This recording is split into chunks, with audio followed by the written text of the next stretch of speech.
Students welcome to this lecture. जैसा कि हम गीगर मूलर काउंटर की वर्किंग को डिस्कस कर रहे थे और हम पिछले लेक्चर में यहाँ तक पहुँचे थे कि जो हमारे पास पॉजिटिव आयंस होते हैं, ठीक है, पॉजिटिव आयंस जो होते हैं वो जब कैथोड से स्ट्राइक करते हैं, ठीक है, तो हम यहाँ पे लिख लेते हैं कि जब वो कैथोड से स्ट्राइक करते हैं तो उनकी वजह से इलेक्ट्रॉन्स जो हैं वो नॉकआउट होते हैं, ठीक है। और जो इलेक्ट्रॉन्स हैं, ठीक है, उन्हें कहा जाता है सेकेंडरी इलेक्ट्रॉन्स, ठीक है। सेकेंडरी को मैं यहाँ पे SEC से डिनोट करूँ कि सेकेंडरी इलेक्ट्रॉन्स जो हैं वो एमिट आउट होते हैं कैथोड से, ठीक है। और ये जो सेकेंडरी इलेक्ट्रॉन्स हैं ये हमारे पास रॉन्ग काउंटिंग का बाइस बन सकते हैं। उसकी वजह यह है कि हम तो वो पल्सेस काउंट करना चाह रहे हैं जो कि रेडिएशंस की वजह से आयनाइजेशन से आएंगी, ठीक है, ना कि वो पल्सेस जो कि पॉजिटिव आयंस की आयनाइजेशन की वजह से आए, ठीक है। तो सुनिए, जो हमारे पास सेकेंडरी इलेक्ट्रॉन्स की वजह से जो प्रॉब्लम आता है काउंटिंग में, उसको किस तरह से सॉल्व किया जाता है? उसको सॉल्व किया जाता है क्वेंचिंग गैस की मदद से, ठीक है। और ये जो क्वेंचिंग गैस होती है ये ऐसी गैस होती है जिसका जो आयनाइजेशन पोटेंशियल है, ठीक है, वो लोअर होता है प्रिंसिपल गैस के मुकाबले में, ठीक है। तो यहाँ पे हम लिख लेते हैं कि इसका जो आयनाइजेशन पोटेंशियल है, पोटेंशियल को मैं यहाँ पे POT से लिख रही हूँ, ठीक है, ये लोअर होता है as compare to principal gas के, ठीक है। प्रिंसिपल गैस जैसे कि मैंने आपको बताया था कि जो हमारे पास इनर्ट गैस है, यानी कि नियॉन, हीलियम या आर्गन गैस जो हम लोग यूज़ करते हैं, ठीक है, उसे कहते हैं प्रिंसिपल गैस, ठीक है। तो हमारे पास जो क्वेंचिंग गैस है इसका आयनाइजेशन पोटेंशियल कम होता है प्रिंसिपल गैस के मुकाबले में। आयनाइजेशन पोटेंशियल कम होने से मुराद ये है कि जब हमारे पास रेडिएशंस एंटर होंगे गीगर मूलर काउंटर की ट्यूब के अंदर, तो ये जो हमारे पास क्वेंचिंग गैस के एटम्स हैं ये ज़्यादा जल्दी आयनाइज हो जाएंगे as compare to principal gas के एटम से। तो सुनिए, जब हमारे पास क्वेंचिंग गैस के एटम्स जल्दी आयनाइज हो जाएंगे as compare to principal gas के, तो होगा ये कि जो हमारे पास पॉजिटिव आयंस आएंगे क्वेंचिंग गैस के, ठीक है, वो जल्दी पहुंच जाएंगे कैथोड पे as compare to principal gas, ठीक है। तो यहाँ पे हम लिख लेते हैं कि जो हमारे पास पॉजिटिव आयंस हैं, positive ions of quenching gas, ठीक है, क्वेंचिंग को यहाँ पे मैं QUEN से डिनोट करूँ, ठीक है। जो क्वेंचिंग गैस के हमारे पास पॉजिटिव हैं वो रीच कैथोड, ठीक है, earlier than earlier earlier than principal gas, ठीक है। यहाँ पे मैं लिख लेती हूँ कि प्रिंसिपल को PRIN से यहाँ पे लिख रही हूँ कि प्रिंसिपल गैस के मुकाबले में जल्दी पहुँच जाते हैं। स्टूडेंट्स, जब यही पॉजिटिव आयंस जो है क्वेंचिंग गैस के ये जल्दी पहुँच जाते हैं कैथोड पे, तो कैथोड पे पहुँच के ये इलेक्ट्रॉन्स को कैप्चर कर लेते हैं, ठीक है। यहाँ पे हम लिख लेते हैं कि ये इलेक्ट्रॉन्स को कैप्चर कर लेते हैं और यूँ ये कन्वर्ट हो जाते हैं न्यूट्रल एटम्स में, ठीक है, न्यूट्रल एटम्स में ये कन्वर्ट हो जाते हैं। तो इसकी वजह से क्या होता है कि जो हमारे पास सेकेंडरी इलेक्ट्रॉन्स आ रहे थे, ठीक है, प्रिंसिपल गैस के स्ट्राइक करने की वजह से, उनकी वजह से अब रॉन्ग काउंटिंग नहीं आएगी, ठीक है। इसीलिए ये जो हमारे पास क्वेंचिंग गैस होती है, ठीक है, क्वेंचिंग गैस होती है, क्वेंचिंग गैस, इसको सेल्फ क्वेंचिंग भी कहा जाता है, ठीक है, सेल्फ क्वेंचिंग गैस भी कहा जाता है, ठीक है, क्वेंचिंग गैस। उसकी वजह यह है कि ये जो हमारे पास ब्रोमीन के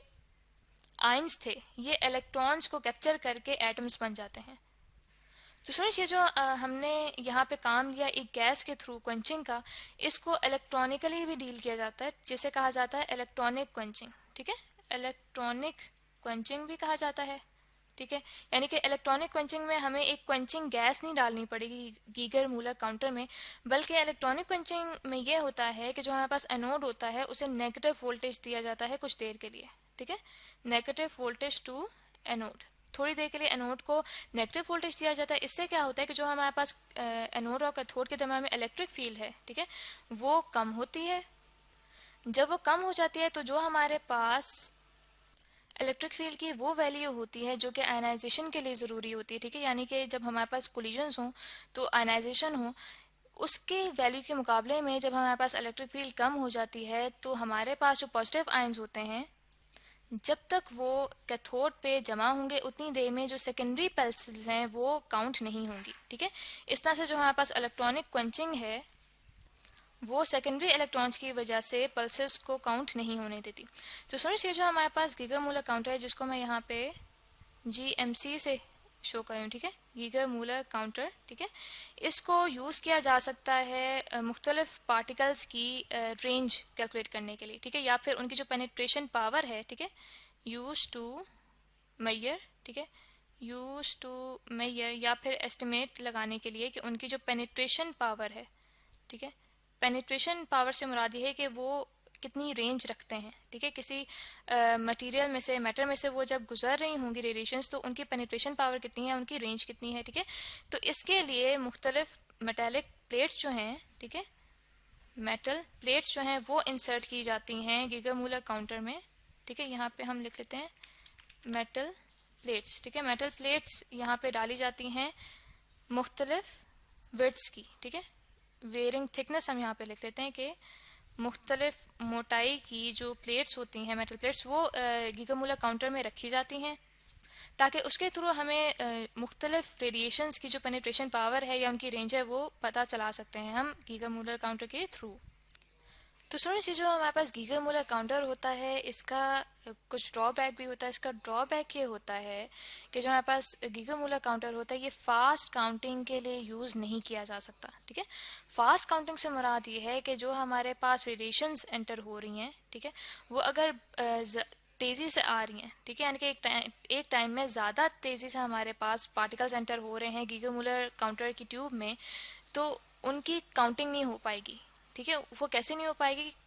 कि जैसे कि हमने डिस्कस किया था, डेड टाइम हमारे पास ऐसा टाइम होता है जिसके अंदर पल्स कैलकुलेट नहीं हो पाती, ठीक है, जो कि हमारे पास अप्रॉक्सीमेटली होता है 10⁻⁻⁴ सेकेंड, ठीक है। तो जब हमारे पास तेज़ी से पार्टिकल्स एंटर होंगे एक गीगामूलर काउंटर के अंदर, ठीक है, तो उसमें ये होगा कि जो हमारे पास डेड टाइम है उसके दौरान जितने भी पार्टिकल्स एंटर होंगे वो काउंट नहीं किए जा सकेंगे, ठीक है। तो ये जो डेड टाइम होता है ये एक लिमिटेशन लगा देता है गीगामूलर काउंटर पे, और वो लिमिटेशन ये लगाता है कि जो हमारे पास काउंटिंग रेट है वो कितना होता है, वो होता है फ्यू हंड्रेड काउंट्स पर सेकेंड, ठीक है, या हम कह सकते हैं फ्यू हंड्रेड पल्सेस पर सेकेंड, यानी कि एक सेकेंड में सिर्फ चंद 100 काउंट्स ही कैलकुलेट कर सकता है गीगामूलर काउंटर,